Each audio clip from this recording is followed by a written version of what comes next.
you'll find that so many, it has been, yeah, it has been stigmatized and criminalized, and shoot, I mean, things are changing. Things are changing now, but the way that we've been taught to think about something that's our own, it's so jarring, and it's something that you have to shift consciously, in my opinion. But I mean, I don't know if you have any thoughts on that. Yeah, there was one time I went to Haiti, and I had told some of my family members that I wanted to go to a voodoo ceremony, and there was, yeah, there was, They were like, he's so yeah, they were like, exactly, exactly. There was so much pushback, and it was just curiosity. It didn't mean that I was going to all of a sudden practice voodoo. Just knowing our history, and that's how the revolution came into play. I felt like it was important for me to even just see or witness. And I had, in that same trip, I had also met a voodoo priestess who just took me to a store with candles and was just showing me the different saints that they prayed to, and she was telling me also, so I know a little bit about voodoo, but she was telling me that during slavery, they would take the Catholic saints and give them the African voodoo names, and then they would just practice with those figures so that their slave masters wouldn't know that they were holding on to their religion. Just Black people surviving. Exactly. Doing what we do. So this is the last question I'm going to ask you before I open it up to the audience. I've been calling you a modern day revolutionary.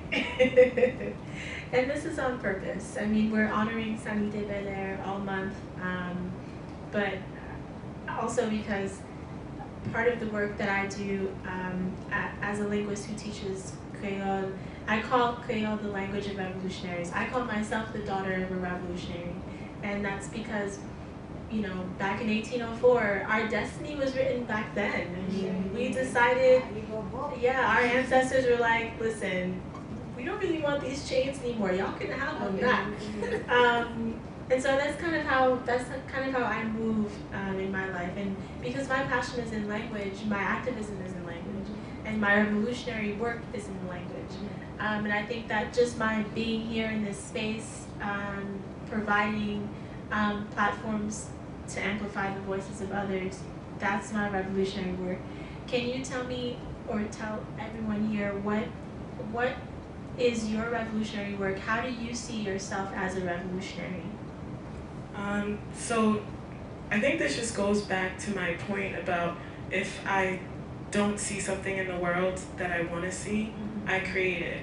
So I'm a creative, and that is in the form, I'm not a filmmaker, but I came up with the idea to go out into Harlem and Roxbury with the sign, and I was like, I want to put what they're saying on film.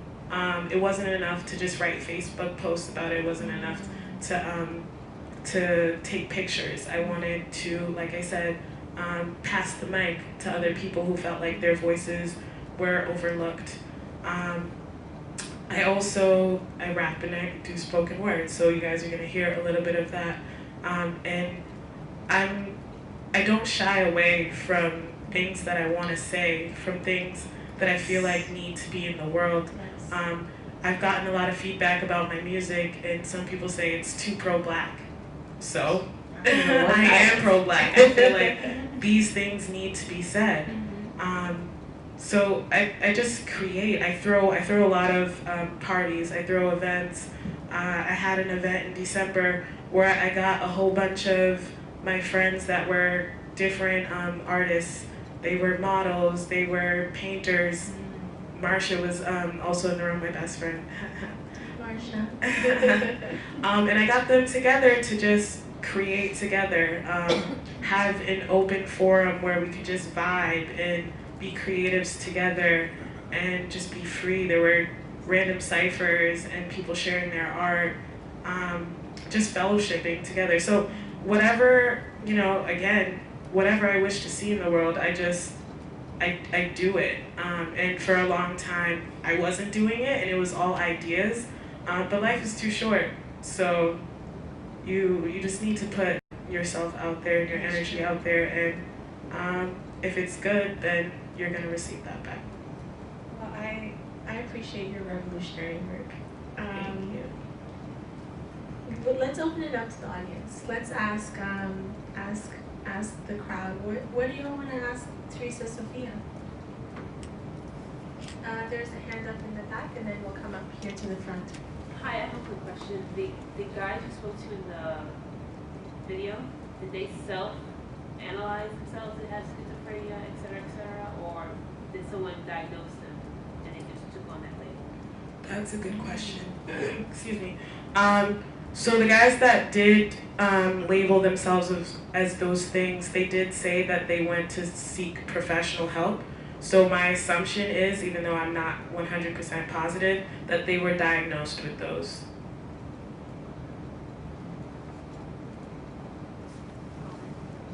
I don't have much sort of a question, but I do want to, several things keep popping in my head to tell you, so I'm going to speak them below. First off, you had me up here crying, because I might cry again. So I'm Haitian, born Haitian. I was born in Haiti, went to school in Haiti until I was like 7, 8 years old. I have a younger brother who was born in Haiti, but he is raised in America. And recently a lot, like I've been trying to the traumas that I've been through, like going up to my mom and just like, whatever, Kim, like, you're bugging. Like, what you're going through and what you're saying is just, you're extra. And I've always heard that, you're so extra, And my little brother kind of had the same rage as me. And when I was younger, I was always trying to save him so he doesn't turn out to be like me. But somehow he turned out to be like me. So I had to start realizing that the problem started from the top, my mom. And lately, I've been telling her, like, you come home and you just complain and you're angry and you're like yelling at us and you're telling us all the things that's wrong, but you expect him to be there. And you're talking about like the anxiety of a black man. And to see my 18-year-old brother, like he's in a gang and he's doing all of this stuff that I can't stop him from doing. And I know I can't stop him from doing it, And it hurts, to like see this black kid like angry, he's mad, and every day he's hearing it from everybody. And I decided to take a different approach. I'm not gonna tell you what's wrong with you. I'm not gonna tell you all the things that's bad, And these videos are so important because he doesn't have anyone to tell him that it's okay that you're sad. It's okay that you're angry. It's okay that you're angry. And voodooism is a really big part of my family. Like, my grandfather was a healer. We have yoga temples in our yard, Like, this is something that's practiced so hard in our family, but then when the spirits come, the spirits talk to us, and I tell my mom, like, I'm very open about my spirituality. So you see how I'm talking to y'all right now, like, that's not okay. If I come home, Mommy, I went to a seminar and I told them, you did what? Why did you do that?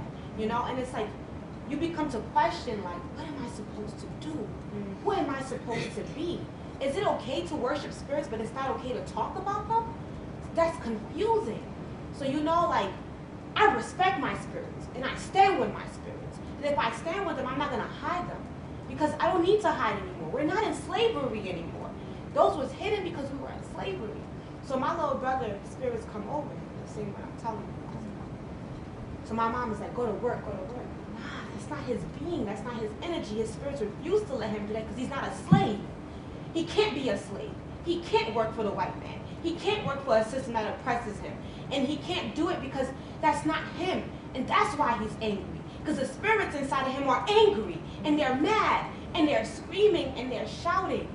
And too often time when we get angry and we're mad, we don't realize that there are spirits inside of us. I was watching you in video, I keep telling you, she's so beautiful, she's so amazing. It's that fire inside of you. And I know you could feel it sometimes, the heat, the blazing. And I know you say your family doesn't accept that, but I'm here to tell you it's you. It's already inside of you. And the reason why you keep receiving certain things is because it's your being. And you have a mission to accomplish. And you have a message to release. And if your family cannot recognize that in Haiti, that's their loss. That means they are living in the land and they can't receive the jewels. And no matter how far you are, if your spirits are with you, they're going to come to the person that's open to receiving them. So receive and continue giving, because what you're doing is so powerful. What you did for me today, you impacted me. You released something out of me, and you moved me to really express myself and not be afraid, because you are my sister. You are me and I am you. We are a reflection of each other. You are great. And the greatness is just going to continue multiplying. Don't be afraid. Don't be afraid to look at the white man and say, I'm not okay with what you're saying. I'm not okay with you. And if you can't receive that, then I know you're the problem. Give thanks. And like I said, I have no question to ask because you answered all the questions for me already. And you gave me peace today. As a matter of fact, I was watching a point in the video, I had complete deja vu. Because I was supposed to be here. First, I went to her last event and I had deja vu. And God doesn't connect any of us for no reason. And he's weaving, and he's intertwining. And every time you want to say something, don't doubt it. Don't ever doubt yourself, ever again. Ever again. Because the fact that you're up here right now shows where you are supposed to go and what you're meant to do. I don't think you was dreaming of being in NYU speaking to people. But you're here and you have so much further to go. That's all I have to say. Give thanks to me.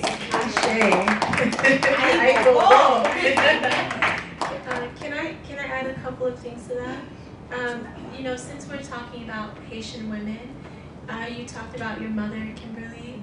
I think that is super important as daughters of Haitian mommies who came here to the States to recognize the trauma that they went through in coming here. And part of my journey with my own mother as a daughter of the diaspora, a daughter of the diaspora, has been acknowledging the trauma that she's been through. Like my mother has done very similar things, like come home and complain. And the thing is, they don't have places and outlets to have their voices being heard. So being the daughter of a mother who's going through her own trauma and having no outlet for that trauma, but still having to find a way to survive in a box where, one, they don't have the spirits to guide them because they're being told voodoo is this. Two, they don't have their own mothers and community because they're in a separate land. Two, surrounded by folks who tell them all day long, like, you're nothing. So I think that part of the work that you do that's so revolutionary is so simple. It's just giving voice in a way that so many people are not given the opportunity to speak. So, sorry, that sentence wasn't grammatically correct because I'm feeling a little something too. But Theresa, do you have anything to add to that? I want to say thank you for the kind remarks, and it just makes me think back to the video where I said my spirit just told me to do it. That was beautiful. And That's so Haitian of you. And it's crazy to me that we're so tied to our roots, but still so disconnected at the same time. And it just makes me feel like you really spoke to my soul, and that I felt for a long time something in me was fighting to get out. And because our parents do sacrifice so much for us, I felt I needed to make them happy. And making them happy for me was going to school, then applying to medical school, and I realized I didn't want that. So once I started making myself happy, I think the spirits really started communicating with me in a way that was very direct, because I felt like the spirits would be bombarded with voices of my mother saying, this is what I should be doing, and now I'm actually doing what I know I should be doing, and it just feels really good, and I belong here. I deserve to be here, and so thank you. We have time. We have time for one more question or comment before we're going to give the stage to Theresa Sophia. There's a question in the back? I have one question. So there are two brothers that on a weekly basis we have conversations, like that, in the form of a podcast. And we always talk about issues around masculinity and how men sort of define it or redefine it.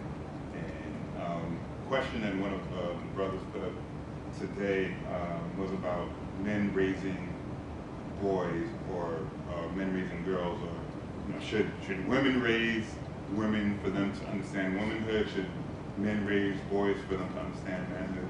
But what I find interesting is that the toughest of the toughest guys we find when they're facing some kind of hardship is that one woman. It could be a mom, it could be a girlfriend, it could be a sister, a close friend that they pour everything out to. And so it makes me wonder, what are the spaces where guys get to understand and redefine their masculinity, and what role is it that women play in helping guys sort of redefine that? Because I think the dynamic that exists now doesn't really help to have guys define their masculinity. It's kind of like, let me unload all this stuff on you. I feel good now, let me go back to being a man. Situations come up, let me unload this stuff on you again, right? So I don't think that's really been a conducive model for men to understand like themselves. But considering that many men came to you, like, what do you think the role is that women play in helping men rethink masculinity? I think of the quote, behind every man is a strong woman, supporting them. And I feel like there should be more dialogue between men and men.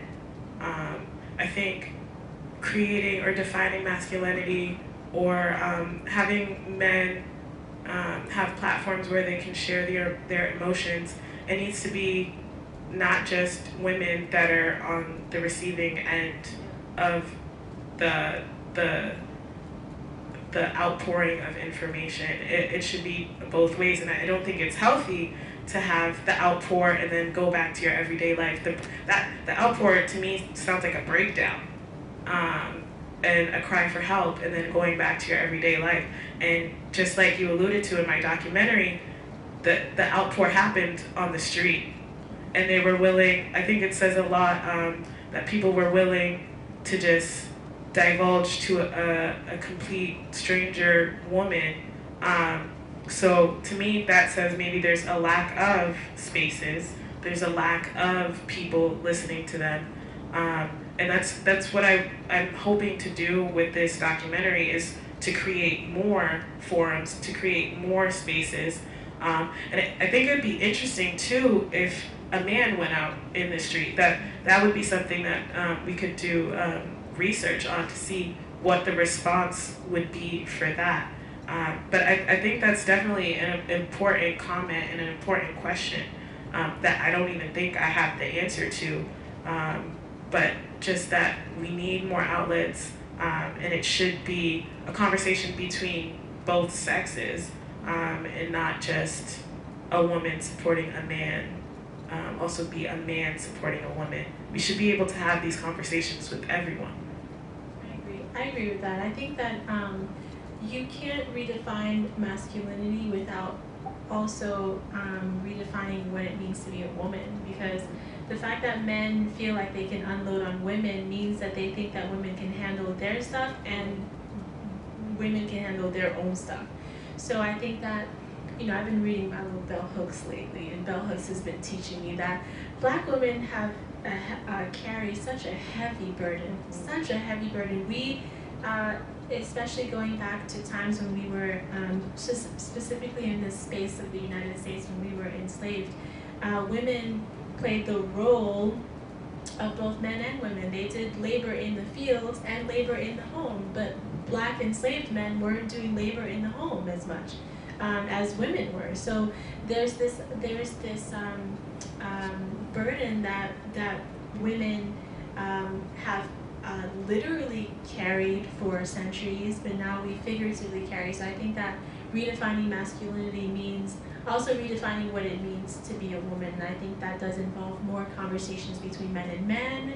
When, you know, you go to your brothers and you're like, listen, I don't know, I need to talk to you. I don't know if I should be sharing this with my lady because she's got her own stuff going on. But also between men and women. And then of course, there's like other conversations in there about same gender loving people and people who who don't conform to societal norms about gender, et cetera, et cetera. So that's like another other conversation. Cool. Do you have anything you'd like to share before, as I'm going to actually set up the computer as you give any last thoughts or final comments?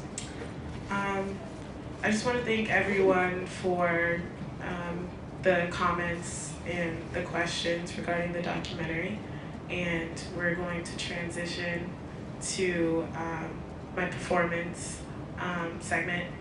So I came out with an EP last year in May. It's called For the Woke, and the title just comes from, I know we use woke in a way that's not even, it's kind of negative now. It's kind of a bad thing to be woke. People use it very sarcastically. But what I mean when I say for the woke is just anyone who's willing to be open-minded, anyone who's willing to learn something in history class and then question it later. Anyone who's open to hearing different perspectives and different points of view. So that's what this EP is for. That's who this EP is for. And the first song that I'm going to perform is actually called For the Woke. Can we get a stand? A mic stand?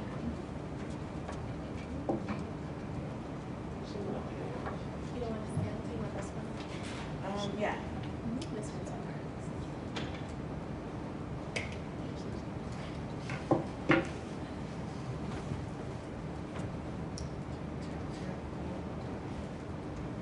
Oh, hello.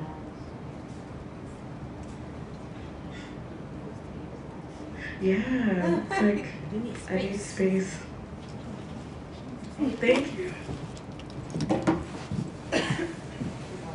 How's everyone doing tonight? I feel like it was such a heavy topic. Now we need to get energized. Oh, sorry.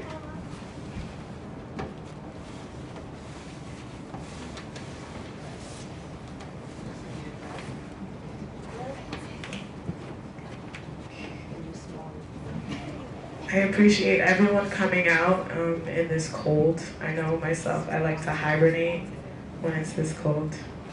So I'm glad you guys came. Thank you for sharing the documentary. It definitely inspired me No problem. to continue what I'm doing in my process. Thank And you. I'm excited to hear your performance, so I'm going to get you on to call it. Thank you. Thank you. We'll talk after, definitely. I'm glad I could inspire. It's coming. I think the spirits are telling us a lot of things today, that we should not be so dependent on technology. I can do a poem without the music first. So this was just switching gears really quickly. So this poem is about relationships. I feel like after pain, in dark times, that's when I achieved my greatest clarity, specifically when it comes to relationships. So I was in a relationship and it wasn't that great. And after the relationship, I really started to understand what I needed, what I wanted, what to look for in a future partner. And I'm sorry, this poem has a lot of curse words in it. It's called No More Fuckboys. So I hope I don't offend anyone with all the curse words. I was told that there were plenty of fish in the sea, so I did as I do when I'm feeling lonely and went fishing in hopes that I'd catch the right fish for me. At first encounter, he appeared to be everything I felt my future husband would be. Tall, handsome, had a couple degrees, everything I felt would be the perfect fit for my cookie cutter dreams and aspirations. This desire of finding a boyfriend became an infatuation, even though he slowly started revealing himself. Peeling back his costume, jumping in and out of character like the actor after the director yells cut during a gut-wrench climax scene, then walking to his chair, smile on demeanor so serene, I turned a blind eye to this Jekyll and Hyde. Made excuses for his behavior. Thought I was being paranoid because I'd been hurt a few times before, thought that heartlessness in a man was a rarity, and I just had a few bad encounters and it wouldn't happen anymore, but it was happening again. Each time after an argument when he was so ready to say, let's just be friends, it happened every time I would call his phone for hours and he would call me back telling me his phone had been dead or left somewhere. It happened every time I would ask him a question, he would deflect it and put it all back on me. It happened every time he claimed to be into the same things that I was into, but when the topic came up, the conversation never got that deep. Meanwhile, he was quick to get deep inside me. Although it was in a subtle way, he brought it up every time we touched and kissed, and I had made it clear that I had wanted to wait. I ignored it because he made me feel beautiful. He made me feel intelligent. He told me shit that I already knew, but it was a more significant form of validation coming from the mouth of this dude. I let the fun, the good times, and this desire cloud my judgment. I was waiting, searching for something greater to be the reason I let him go. All of the small shit I noticed, but I swept out of the door and inevitably it came. Although I cried crazy tears, thought about each way I could get him back, infuriated because I told him about all the hurt that I've encountered in the past, manipulated me and still did that same shit. I wanted to flip his shit, blow up everyone's DMs exposing his fuckboyness. Then I realized he was a fuckboy, but I let him be. I let the fuckboy take control of my emotions so I could feel complete. I let him in, commit sins on my mind and my body. I was naive, but I wasn't numb because I could feel every knife he stuck into me. I wasn't strong enough to let him go the moment I felt uneasy because I'd rather be with a fuckboy than start all over again, or worse, be alone. He wasn't the only one with issues. I was a fuck girl because I let the fuck boy fuck with me. And in this fucked up world, niggas don't have your best interest at heart, baby girl. They'll look you in your eyes, lie dagger in fist, and go straight for your heart. But you can protect it. Wise up and tell them apart. Make them earn it, learn discernment, and follow your intuition. It's God's way of spitting facts, dropping knowledge, and protecting you. Even though, as women, we are conditioned into thinking that having a man next to us is the next position for completing our lives. A liar is a liar. You can choose not to be his fool. Remember that you are great without a him because you have a him. So please learn from my experiences and don't let these fuckboys in. Thank you.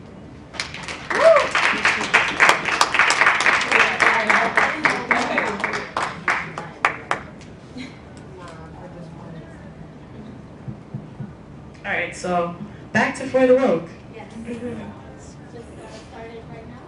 Yeah.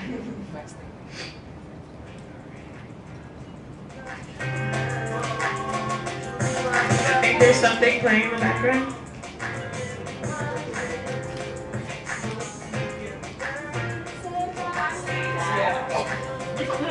Remix. Right.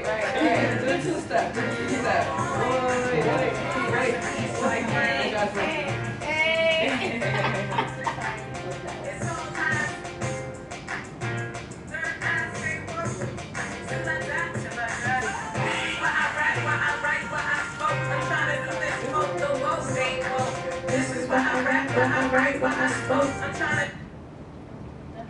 Can we turn it up a little bit? Yeah, absolutely. I also not the right person to do that stuff, so I'm definitely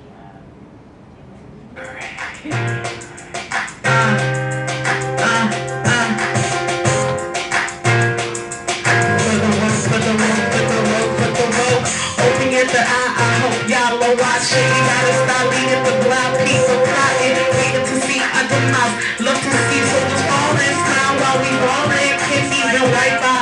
just another reason to cry. I don't believe what they tell me, it's all lies. Say it again, open that third eye. Stay woke, stay spoke till I die. This is why I rap, why I write, why I spoke. I'm trying to do this for the world. Stay woke. This is why I rap, why I write, why I spoke. I'm trying to do this for the world. Stay woke. Nothing was left for me and nothing was given. This one will get the less of me. I'm living. I'm living. I'm living. This one won't get the best of me. I'm living. They don't get played. The lives I live just got me feeling a type of way. The things I see gave me a new view. The things I want, but was told it's not meant for you. I can't be the only one feeling like this. I've been getting these messages since I was a kid. Now this bigger though, finally awaken. Everyone I see it seems I wanna start shaking. With my words, it's a lyrical abduction. Let my words touch you. This is why I rap, why I write, why I spoke. I'm trying to do this for the world. Stay woke. This is why I rap, why I write, why I spoke. I'm trying to do this for the world. Stay woke. Nothing was left for me and nothing was given. This one will get the best of me. I'm living. I'm living. Big hands in the air. This one won't get the best of me. The systems that we've been placed in were made to keep our minds and bodies caged in, locked in, no better than the animals at the zoo. Watch what they feed you. Hands out, words are true. They was the beginning, now I'm taking the pen. I wanna pass it on to the next generation. Give them the wisdom to write a better end. Let's pretend we lived in a world with no sin. No one killed you because you was a Christian. No one hated you because you was a Muslim. No one shot you because of your black skin. You say we're not a man, it's a trend. What? This is why I rap. Hey. I'm trying to do this smoke the one. So technical, difficulties, but it's okay, we can rock with it. I'm trying to, hey. Nothing was left for me and nothing was given. This one won't get the best of me. I'm living. I'm living. Say with me. I'm living. This one won't get the best of me. I'm living. This is why I rap, why I write, why I spoke. I'm trying to do this for the world. This is why I rap, why I write, how I spoke. I'm trying to do this for the world. Nothing was left for me and nothing was given. This one won't get the best of me. I'm living. I'm what? I'm living. I'm living. This one won't get the best of me. I'm living.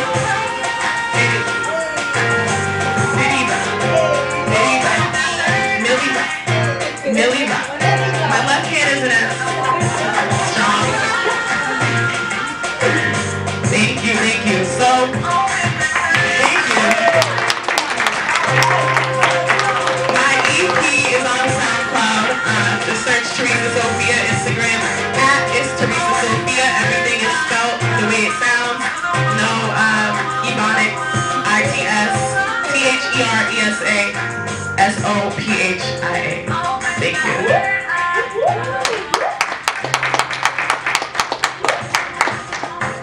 So, I think I'm gonna do a poem now, another poem. Maybe I should have done all poems because the sound is not that good. But it's all good, we're working with it. So this next poem I wrote last year for a health equity conference. As Winnie said, I'm very big on attempting to ameliorate disparities within the Black community, specifically to health. And I'm just gonna get right into it.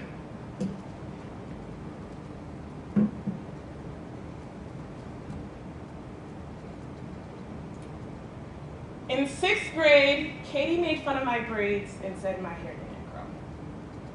In 9th grade, Miss Kelly said I sounded like a monkey speaking Creole.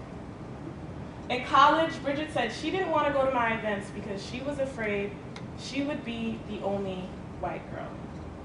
Even though we went to a predominantly white institution and we live in a white world, the older I got, the more I noticed these microaggressions. The older I got, the more I noticed that these small moments and others were current forms of oppression, noticed that my skin put me in certain positions, put me at a predisposition for pretty much anything and everything negative in life. One of my favorite rappers, Andre 3000, said, "Why across all races do dark people suffer most?"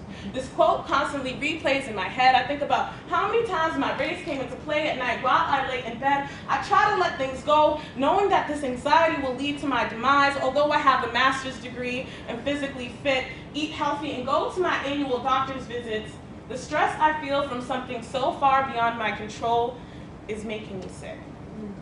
I am Black, so no form of prevention can keep me from certain ailments. Because of my skin color, I am more likely to have a higher mass body index. Because of my skin color, I am more likely to have higher levels of blood pressure. 2/3 of doctors are more likely to spend less time on me and include me in medical decisions. I am more likely to die from a disease because I do not get adequate treatment. I am more likely to have a child at a low birth weight. The list goes on. You see, my skin is something that I can't nor do I want to be fixed, but what I'm working on, and hopefully you will too, is how the world looks at it. Shaquana shouldn't have to lie about her name when applying to jobs. Inner city children should have the same education as their suburban white counterparts. I shouldn't have to have the "be careful, you're a Black man" conversation with my cousins, brothers, or unborn sons. When we reach a world that is racially just, skin won't matter. You will see all health gaps disappear. Together, we can eliminate the inequities due to race that thrive and live here. Thank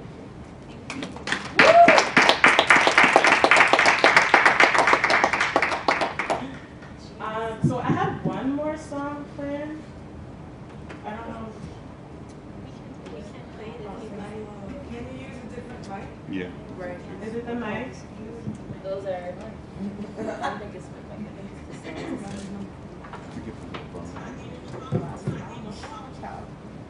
Check, check. I think it's the mic in combination with the music, the way the sound system is set up. Let's just try it. You want to try with this one? Yeah, let's try it. So, The song If. yeah, if I. So this is the last thing I have for you guys for the night. Hopefully.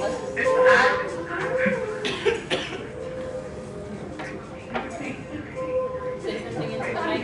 Check, check, check, check. Check. Yes. Because I'm going to be famous one day. So. All famous! I want free class of Africa because that's where they took us from. Louder. You want to Can it be the mic louder? louder or the song? No, the song louder. Okay. Can we run it back? Can we run it back? Of course, no, I'm trying to test the sound first.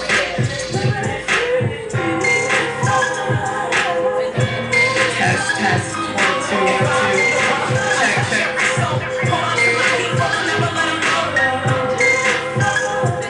Check, check. Check, check. 1, 2, check, check. Yeah, it's Not have it as close and see if it makes a difference. hello. Or maybe I should just go like this. Yeah.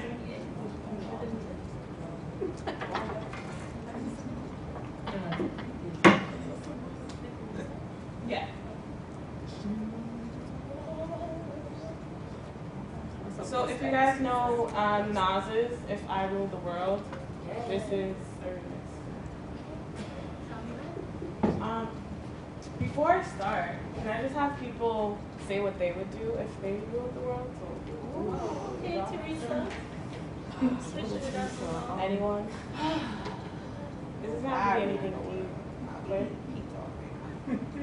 you would eat pizza all day? I know everyone speak at least 2 or 3 languages. Yeah. If I rule the world, I will find a way for children to like be able to like rule the world and like have their perspective be known, you know? If I rule the world, we will all be children. Perspective will start from the spirit, following life. We will always see ourselves as that and project ourselves in everything is other than just the human flesh. You've been thinking about that. You've been thinking about that.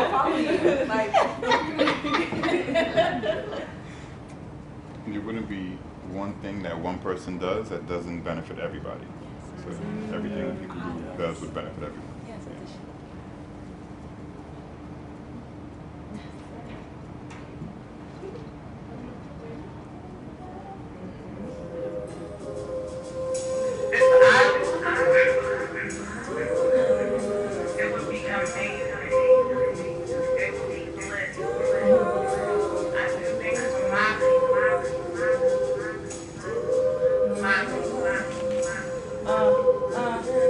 I want free flights to Africa, cause that's where they took us from. Hands high, head to the gun. My niggas couldn't run, cause they do-do-do-do-do-da. Dylan Clay Gold was a train master. Columbine Columbus with his 9 on Anina. On my knees praying to Santa Maria. Go back to your country like we have to be here. We make sure let's people living in fear. If I rule the world, I touch every soul. Hold on to my people and never let them go.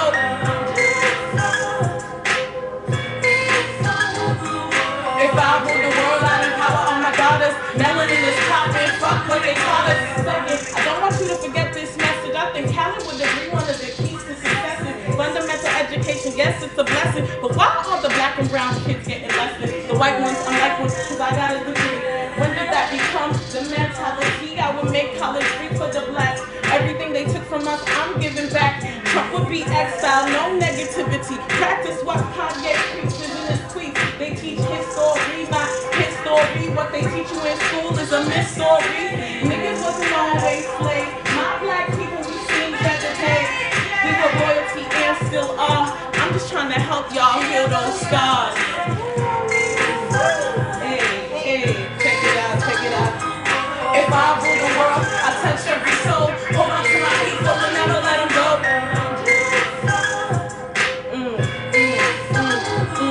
If I rule the world, I'd empower all my daughters. Melanin is popping, fuck what they call us. Little black girls, don't worry. You still be beautiful, even if your hair was a little furry. More representation of all people. TV gonna show us that we all equal. If I rule the world, I touch every soul. Hold on to the people and never let them go. If I rule the world, I touch every soul. Hold on to the people and never let them go.